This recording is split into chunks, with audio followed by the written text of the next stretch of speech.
Akan tetapi yang lebih mengerikan bukanlah kematian di saat kematian itu datang, tetapi yang lebih mengerikan lagi jamaah yang dimuliakan Allah adalah apa kondisi kita setelah kematian.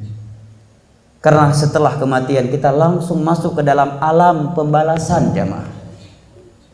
Alam pembalasan dengan nikmat atau pembalasan dengan azab. Tidak ada kemungkinan yang ketiga. Tidak ada lagi manfaat untuk penyesalan di masa itu, dan tidak ada lagi kesempatan untuk bertaubat lagi, beramal. Terlebih lagi yang namanya kematian, seperti yang kita sebutkan di atas tadi, selalu menghantui dan tidak dapat diprediksi. Jamaah yang dimuliakan Allah Jalla wa'ala, perjalanan kita di saat mati itu sangat mengerikan, dan setelah kematian itu jauh lebih mengerikan.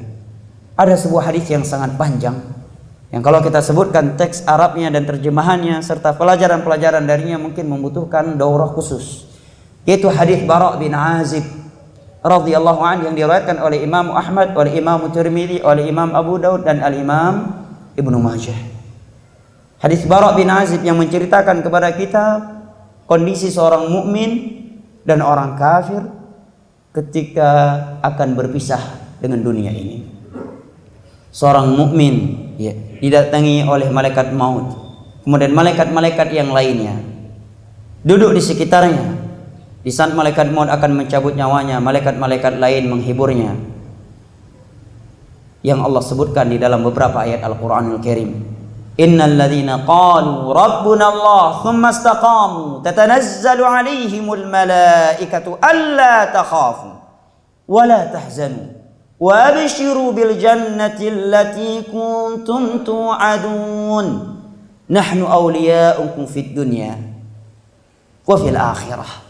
Sesungguhnya mereka orang-orang yang berkata, Tuhan kami, Rabb kami adalah Allah, menjalankan konsekuensinya. Mereka menyatakan diri mereka adalah hamba Allah, maka mereka pun menjalankan perintah-perintahnya dan meninggalkan larangan-larangannya. Tsumma istaqamu, kemudian mereka istiqamah, komitmen, kokoh, teguh di atas agama Allah tersebut. Maka malaikat-malaikat Allah turun kepada mereka menyatakan, abshiru, bergembiralah kalian akan surga yang telah dijanjikan kepada kalian dahulunya.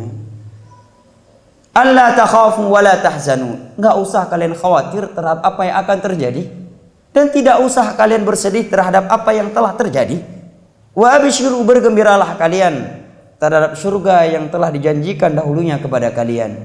Kami adalah wali-wali Allah kepada kalian, wali-wali Allah untuk kalian ketika di dunia dan juga ketika akhirat. Kata Imam Ibnu Katsir, ini menjelang wafat mereka. Ini menjelang wafat mereka. Ini berita gembira dari Allah untuk hamba-hambanya yang istiqamah di atas agama Allah. Makanya kalau kita melihat orang-orang yang meninggal dan sebelumnya dia adalah orang yang taat kepada Allah, berada di atas akidah Al-Quran, di akidahnya mereka para sahabat Nabi SAW, tenang hatinya, dia nggak khawatir, tidak sedih, karena dia dihibur oleh malaikat-malaikat Allah. Anak-anak yang akan dia tinggalkan, Allah yang akan menjaminnya, Allah yang akan menjaganya, Allah yang akan memberikan rezeki kepada mereka. Subhanallah. Maka malaikat pun membawa kain kafan selembut kain sutra, mencabut nyawanya selembut dengan cara yang sangat lembut, dengan cara yang sangat lembut. Kemudian diberikan wewangian. Setelah itu dia dibawa ke langit. Ketika dibawa ke langit, malaikat-malaikat penjaga langit bertanya, ruh siapa ini? Begitu harum semerbanya dia. Maka dia pun disebutkan dengan namanya yang dia diberikan dengan nama tersebut ketika di dunia.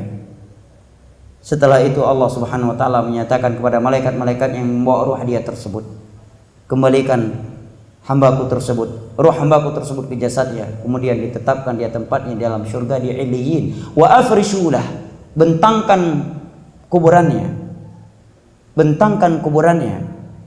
maka datanglah nikmat-nikmat bau harum dari surga ke dalamnya, ke dalam kuburannya. Setiap hari dia berkata, ya Rabb aqimis, ya Allah tegakkan hari kiamat. Dia ingin segera masuk ke dalam surga yang selama ini dia rasakan baunya, yang mengalir ke dalam kuburannya, nikmat-nikmat atau wangian yang ada di dalam surga. Saking bahagianya dia, saking nyamannya dia, dan saking cintanya dia kepada Allah, setiap harinya dia berdoa, ya Allah segerakan hari kiamat, ya Allah segerakan hari kiamat, agar dia bisa masuk langsung ke dalam surga tersebut.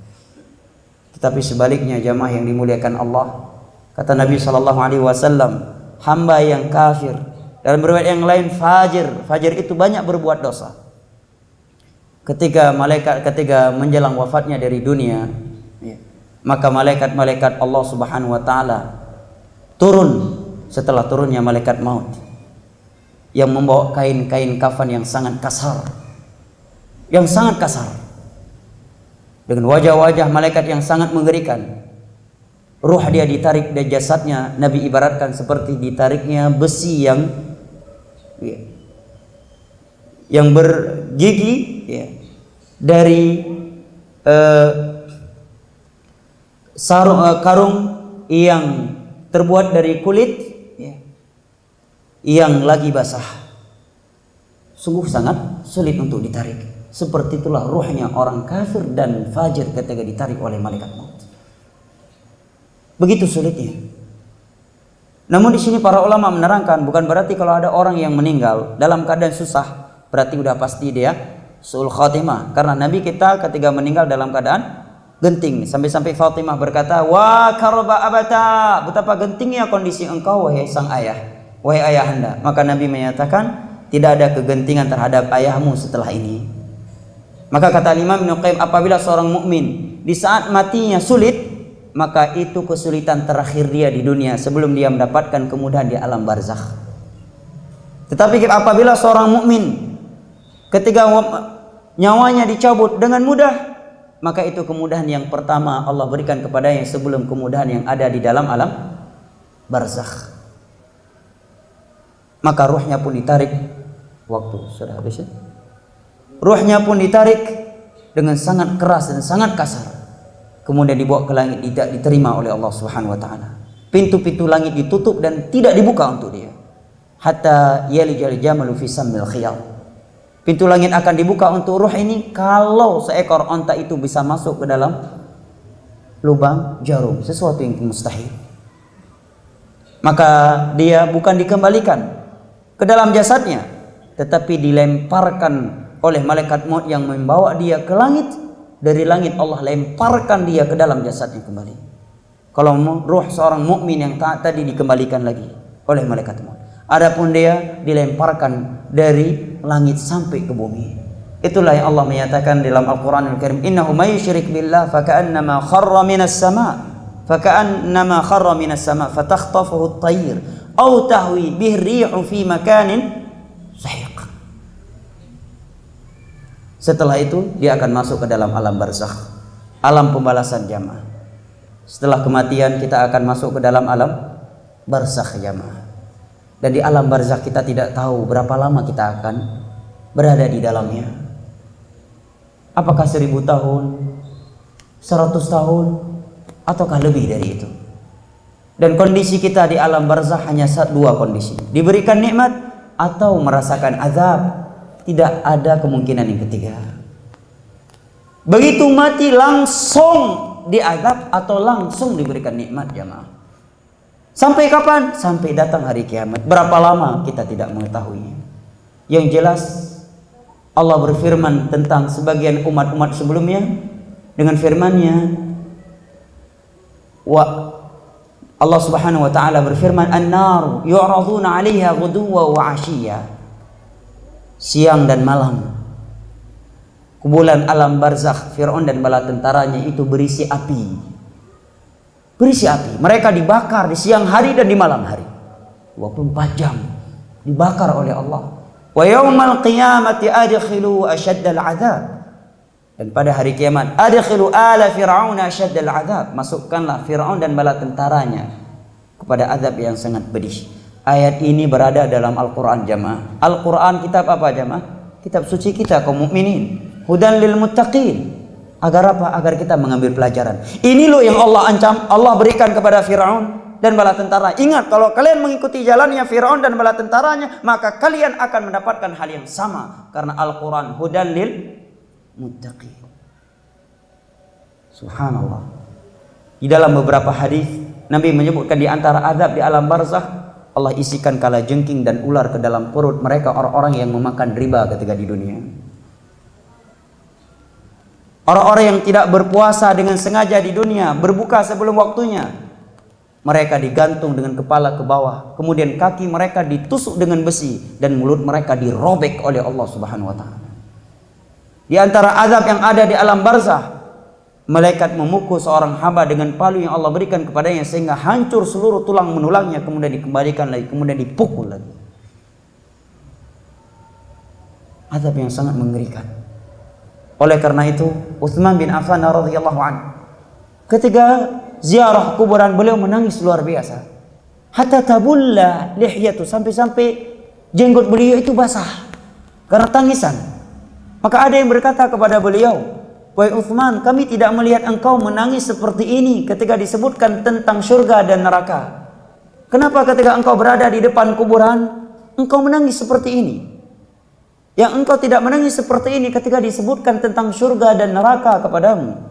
Apa yang beliau jawab jamaah dimuliakan Allah? Beliau menyatakan, "Laqad sami'tu Rasulullah sallallahu alaihi wasallam yaqul, inna hadhil qubur awwalu manazilil akhirah. Fa inna jaminha fama ba'du aisaru min." Sesungguhnya alam barzah ini, alam kubur ini adalah jenjang pertama dari jenjang akhirat. Kalau di sini dia sudah sukses, sudah bahagia, maka setelah alam kubur pasti akan lebih mudah lagi. Kalau sudah di kuburan dia diadab, maka na'udzubillahi min dzalik. Hadis riwayat Imam Muslim rahimahullahu taala. Sekali lagi jamaah, alam kuburan, alam barzakh adalah alam yang sangat mengerikan bagi orang-orang yang celaka, tetapi dia sebaliknya menjadi raudhatun min riyadil jannah, taman dari taman-taman surga bagi orang-orang yang bertakwa kepada Allah Jalla wa Ala. Dan kita di dalamnya hanya dengan dua kondisi: diberikan nikmat atau merasakan azab. Tidak ada lagi kesempatan beramal, tidak ada lagi kesempatan bertobat. Sekalipun kita menangis mengeluarkan air mata darah, kita tidak akan dikembalikan lagi kepada Allah. Maka sebelum itu terjadi jamaah yang dimuliakan Allah, mari kita mempersiapkan diri.